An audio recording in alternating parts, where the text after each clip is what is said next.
Hey guys, இன்றைக்கி டே 48. இன்றைக்கி வந்து காலேஜில் மார்க் ஷீட் வந்து ப்ரொவைட் பண்ணணும்னு சொன்னாங்க. ஸோ அதுக்கு தான் வந்திருந்தோம்.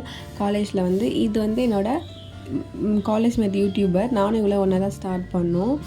பார்த்ததில் வந்து ரொம்ப ஹாப்பியாக இருந்துச்சு. ஸோ வீடியோ எடுத்து உங்ககிட்ட ஷேர் பண்ணலான்னு சொல்லிட்டு பண்ணோம். அப்புறம் வந்து கேன்டீனில் கொஞ்சம் நேரம் உட்காந்துட்டு இருந்தோம்.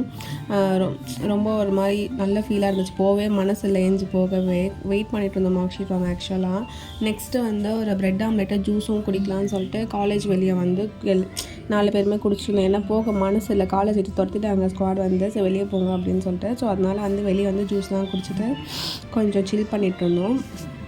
என்னோடய 2 ஃப்ரெண்ட்ஸ் ஒன்றும் வரல. அவங்க வேறு டைமில் வந்து வாங்கிட்டு போயிட்டாங்க. ஸோ நாங்கள் மட்டும்தான் வந்து வாங்க வேண்டியதாக இருந்துச்சு. ஆஃப்டர்நூன் வந்து வீட்டுக்கு ஒரு 2 மணி இல்லை 3 மணி போல் தான் வந்தேன். வந்து கொஞ்சமாக கீரை ரைஸு, உருளைக்கிழங்கு பொரியல், கோவக்காய் பொரியல் மட்டும் எடுத்து சாப்பிட்டாச்சு. காலேஜே படிச்சுக்கலாம் போல் அந்த மாதிரி ஃபீல் ஆச்சு. வரவே மனசு இல்லை. இன்னும் எங்கள் ஃப்ரெண்ட்ஸ்லாம் பார்த்துருந்தா சுத்தமாக அங்கேயே தான் இருந்திருப்பாங்க, எங்கேயாச்சும் வெளியே சுற்றிட்டு. நல்லா இருந்துச்சு ரொம்ப. ஸ்கூல் படித்தா எப்போடா காலேஜ் போகணுச்சு, காலேஜ் படித்தா வேலைக்கு போகணுச்சு, வேலைக்கு போய் அகெயின் ரிவைஸில் போகணும் தான் இருக்குது.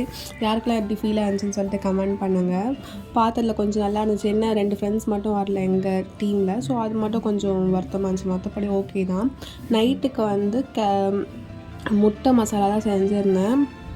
கொடை மிளகா, வெங்காயம், தக்காளி, அப்புறம் வந்து வெங்காயத்தெல்லாம் போட்டு நல்லா வதக்கிட்டு உப்பு மிளகாத்தூள்லாம் போட்டு அதுக்கு மேலே வந்து முட்டை உடச்சி ஊற்றி பண்ணியிருந்தேன். நல்லா இருந்துச்சு. தோசைக்கு சாப்பிட்லான்னு சொல்லிட்டு ஒரு ஐடியா வந்துச்சு. மேலே பெப்பர் சால்ட்டு தூவி போட்டு செம்ம ஸ்மெல்லாக இருந்துச்சு. அப்பாவும் அம்மாவும் வந்து ஃபங்க்ஷன் போகிறோன்னு சொல்லிட்டு நானும் அக்காவும் தான் செஞ்சு சாப்பிட்ருந்தோம். அப்பாவுக்கு கொஞ்சம் டேஸ்ட்டு கொடுத்தேன். ரொம்ப நல்லா இருந்துச்சு. இன்னொரு டைம் செஞ்சு தான்னு சொன்னார். அதுக்கப்புறம் நான் ரஞ்சுவும் சாப்பிட்டோம். டேஸ்ட் பக்கா இருந்துச்சு. இது வந்து ஒயிட் ரைஸில் போட்டு சாப்பிட்டா இன்னமும் நல்லாயிருக்கும். பார்த்திங்களா, பார்க்க அப்படியே சூறும் நாக்கில் செம்ம டெம்ப்ட் ஆகும். நான் வந்து இது 2 தோசை, இந்த எக் மட்டும் எடுத்துக்கிட்டாச்சு. இன்றைக்கி வந்து டே இப்படி தான் போச்சு. இன்றைக்கி வந்து சாட்டர்டேனால. நெக்ஸ்ட்டு வீடியோவில் பார்க்கலாம். Stay tune. டாடா. சப்ஸ்கிரைப் பண்ணிக்கோங்க.